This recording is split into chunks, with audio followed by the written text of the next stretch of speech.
तो भैया आज पहले तो सबने भीमराव अंबेडकर जयंती की शुभकामनाएं। और आज अपने जो एक धर्मशाला है उड़े अंबेडकर जयंती के उपलक्ष्य में प्रोग्राम हो रहा है। स्कूल के जो बालक हैं जिनकी पोजीशन आई थी वह गुड़िया सम्मानित भी करी जाएंगी। और भाई सरपंच और मेंबर और मतलब गाँव वाले बहुत घने इकट्ठे हो रहे हैं। तो चल के हम आपने दिखाते कि सब प्रोग्राम है।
आज के इस समारोह के मुख्य आकर्षण का केंद्र शाम 5 बजे दो कक्षाएं हमारे सभी माताओं बहनों प्रिय बच्चों,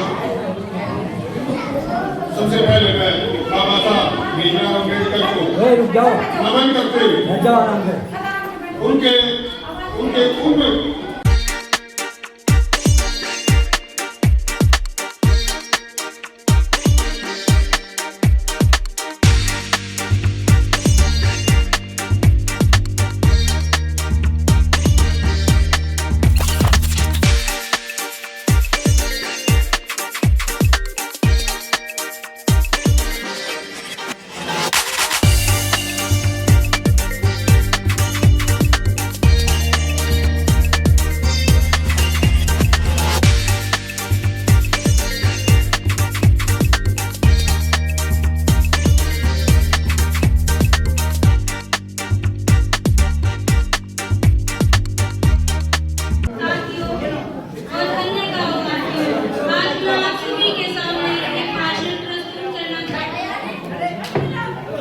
बैठ जाओ, बैठ जा, बैठ जा, बैठ जा, बैठ जा, बैठ जा।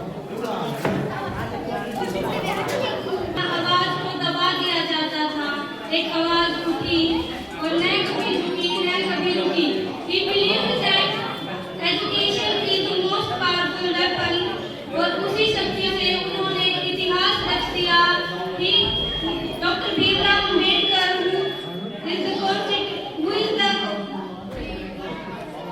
who gave India its constitution, उन्होंने न केवल समानता को सपना बनाया, केवल उसे अपना न केवल समानता को अपना हक माना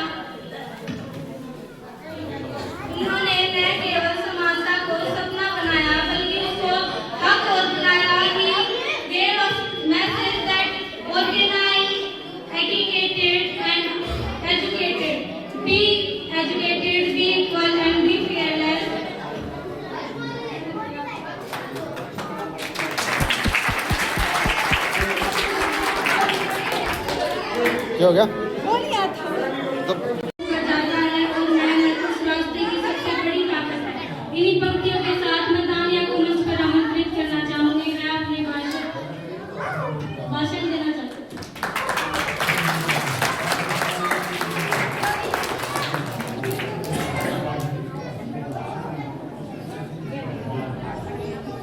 सभी माननीय अतिथिगण, गुरुजन, मैं मेरे प्रिय साथियों को मेरा नमस्कार।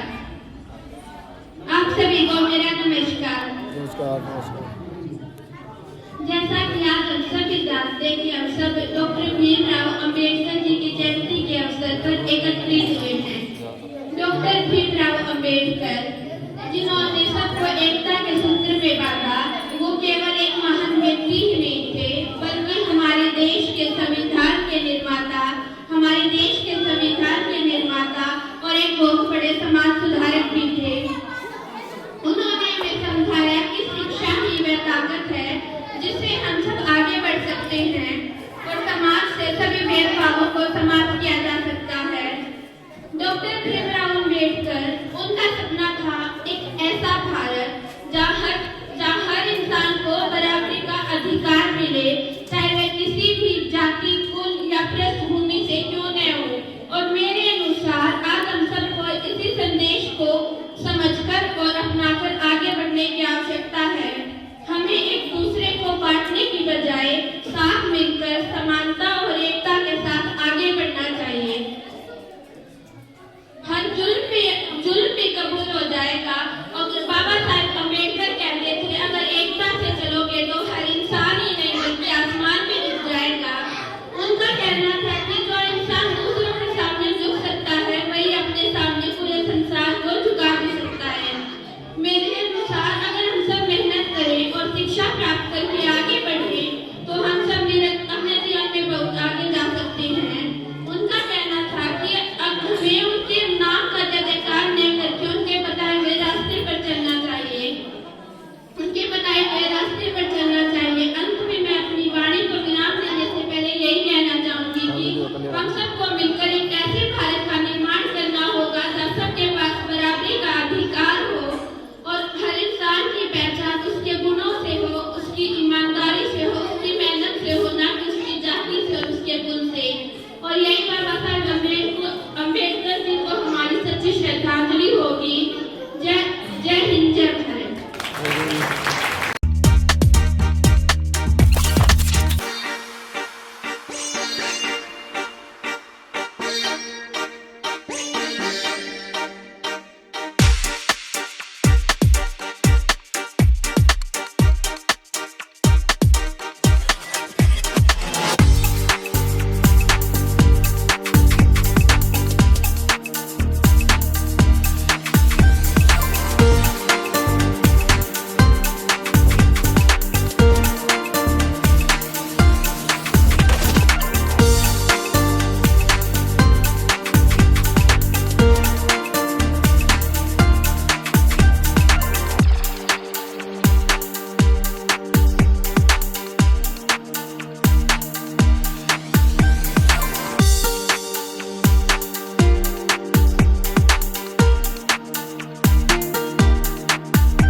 और आने वाला समय हम इससे बेहतर करने की कोशिश करेंगे।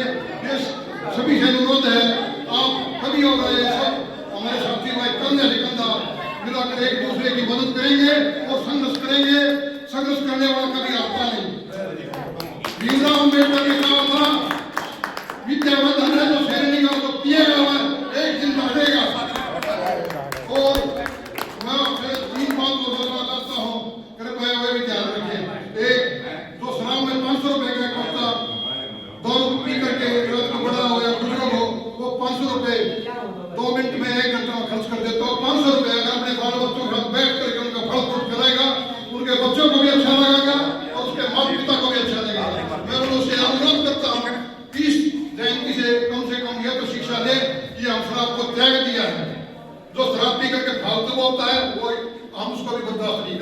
बहुत ये कलंक है। इस कलंक को कौन खत्म करेगा? हम आप सब लोग मिल करके इसको खत्म करने की कोशिश करेंगे। और दूसरी बात, pizza, burger, chow mein, cancer, heart attack, ये किससे बढ़ रहा है? ये खाने पीने से। पहले जो आज से 50 साल पहले की बात बताऊं, घर के अंदर 2 मटका हुआ करता, वही नलका से पानी मिलता था, उसमें सभी काम चलता था। आज 1000 लीटर का सिंटेक्स है और पीने के लिए नीचे गिलास है, वो किसका है? प्लास्टिक का। आज हम चाय किसमें पीते हैं? प्लास्टिक के। खाना किसमें खाते हैं? प्लास्टिक की थाली में। तो इससे क्या होता है? जो प्रदूषण फैलता है। तो इनको भी आप जागरूक करो, इनको देखो। और दूसरी बात, हमारे गांव का बहुत सी तरफ जल्दी नष्ट हो गई है। हमारे गांव का नहीं, पूरा हरियाणा का चलेगा। नंबर 1 तो कुआं, हमारे गांव में 100 सैकड़ों कुआं हुआ करता। आज जाके देखो, एक कुआं पे पानी पीने के लायक नहीं है। एक कुआं है, 2 जरवाड़ा जोड़ में है। बाकी हमारा गांव के आसपास के 100 कुएं थे, वो सारा नष्ट हो चुके हैं। ये किसकी मुहिम है? ये हमारे गांव के आदमियों की मुहिम है, उसकी वजह से खराब हो चुके हैं। इसको सुधारने का काम अभी नहीं तो 20 साल बाद सुधारना पड़ेगा। पानी का बड़ा दुर्लभ है।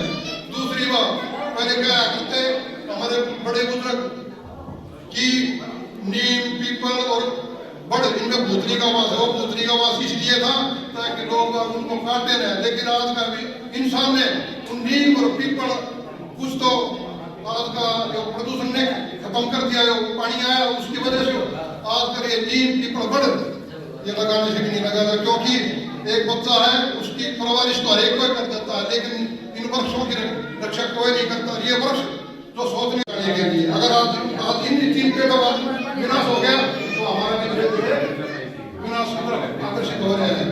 और जितना पशु पक्षी, इनका कृपया करके सभी आदमियों को ध्यान रखना है। अपने छत के ऊपर पानी रखो, क्योंकि कसमा आ गया, सूखा पानी दो। और इन पक्षियों का भी ध्यान रखो, तमाम पशु पक्षियों और अपने बुजुर्ग माता पिता का भी थोड़ा ध्यान जरूर रखें। और आज इस जयंती के उपलक्ष्य में भाईचारा मिलकर एक दूसरे का साथ और कंधे से कंधा मिलाकर इसका अभिनंदन करना है। संगठित रहो और संघर्ष करो। ये किसने कहा था? बाबा साहब ने कहा था। अगर हम एकता विचार देश को संभालना कैसे होगा? हमारे सभी को पाओगे मिलकर के इकट्ठा संघर्ष, जो भी कोई काम है संघर्ष से होगा। अगर हमारे में गलती हो जाती है, मेरी गलती हो जाती है और या दूसरे से हो जाती है, उसको बैठा के समझा के ये कार्य सभी ने करना है। आज बिल्कुल जरूरी नहीं ये मैं देने की कमियां हैं,